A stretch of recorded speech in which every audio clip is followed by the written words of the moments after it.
Hi and welcome to एशो thrillers. आज के इस वीडियो में हम बात करने वाले हैं एक ऐसे सीरियल किलर के बारे में जिसको ऐसी सज़ा हुई जिसको सुन के आपकी रूह कांप सकती है, आप विचलित हो सकते हैं।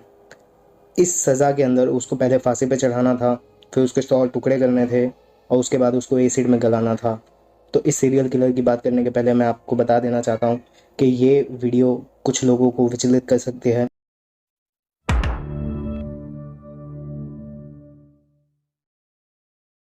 इस सीरियल किलर की कहानी ऐसे शुरू होती है कि एक शख्स एक लेटर भेजता है एक न्यूज़पेपर कंपनी के पास और पुलिस स्टेशन में, जिसमें उसने अपना पूरा व्याख्या लिखी हुई थी कि उसने किस तरह से ये क्राइम किए हैं और कौन से क्राइम किए हैं और कितने क्राइम किए हैं। इस लेटर को पढ़ने के बाद पाकिस्तान पुलिस जैसे ही उस जगह पे पहुंची जिसका उसने लेटर में ब्यौरा दिया हुआ था, तो जैसे ही वहाँ पे पहुंची उसके घर पे, तो पुलिस ने देखा कि दीवारों पे खून के धब्बे और एक मतलब बर्तन में एसिड रखा हुआ था और जिसके अंदर एक इंसान की लाश थी। और बाकी मतलब बहुत ही डरावनी स्थिति थी वहाँ पे उसके घर की। तो ये स्थिति कैसे हुई, तो वो आगे लिखता है कि उसने कम से कम 100 बच्चों को अपना शिकार बनाया है। 100 बच्चों को, आप सोच सकते हैं 100 बच्चे जिनकी उम्र थी 6 से 16 साल के बीच में। तो वो आगे लिखता है कि जैसे जैसे वो लाहौर में घूमता था और जो गलियों में उसको बच्चे दिखते थे अकेले घूमते फिरते खेलते कूदते, तो उनको वो पकड़ लेता था और वो अपने घर पे ले आता था। और कुछ बच्चे जो अनाथ होते थे वो भी उसका शिकार हुए, तो वो उनको घर पे ले आता था और पहले उनका रेप करता था, सेक्सुअली एक्सप्लॉइट करता था।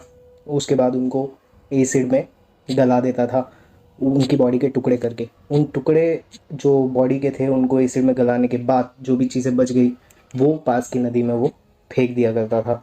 इसके बाद वो अपने नए शिकार के लिए निकल जाता था। ये लेटर पढ़ने के बाद पाकिस्तान पुलिस ने उसको पकड़ने के लिए अपनी पूरी ताकत झोंक दी। पाकिस्तान हिस्ट्री का सबसे बड़ा मैन हंट उसके लिए लगाया गया और उसको पूरे पाकिस्तान में ढूंढा गया और आखिर में उसने सरेंडर किया न्यूज़पेपर एजेंसी में। उसको ये डर था कि अगर पुलिस उसको पहले पकड़ लेगी तो पुलिस उसको मार देगी। तो इन सारे क्राइम करने के बाद उसका जो बयान था कि उसने ये सारे क्राइम क्यों किए हैं या कैसी उसकी मानसिक स्थिति रही होगी उसके पीछे, तो उसका कहना ये था कि जिस तरीके से मेरे को आज से 9 साल पहले 1990 में उसके ऊपर एक केस लगाया गया था सोडोमी का, मतलब कि छोटे बच्चे के साथ सेक्सुअली एक्सप्लॉइटेशन करने का, तो जो कि बिल्कुल गलत था। उसके कोई एविडेंस नहीं मिले पुलिस को, पर उस ट्रायल के दौरान और उस सारी चीज़ों के दौरान उसकी जो इज्जत थी वो पूरी ख़त्म हो गई।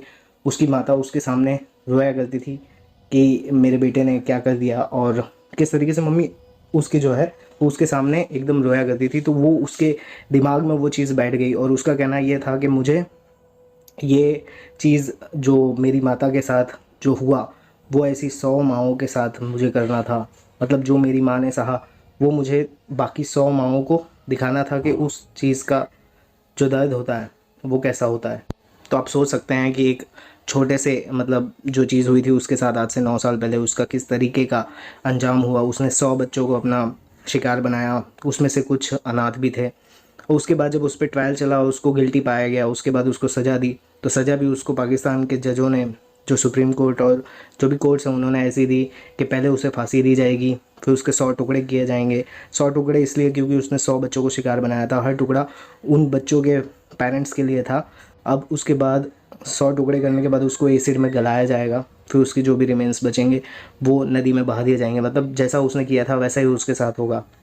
पर जो फांसी होने वाली थी और जो ये सारी चीज़ें उसके साथ करने वाले थे, उसके एक दिन पहले ही उसने अपने जेल में, अपने कारावास में अपने आप को फांसी लगा ली। और उसके जो बाकी के 3 और लोग थे उसके साथ, उनमें से एक और आदमी ने वहाँ पे बाजू वाले बैरक में अपने आप को फांसी लगा दी और उसमें से एक और जो था वो पुलिस कस्टडी में मारा गया।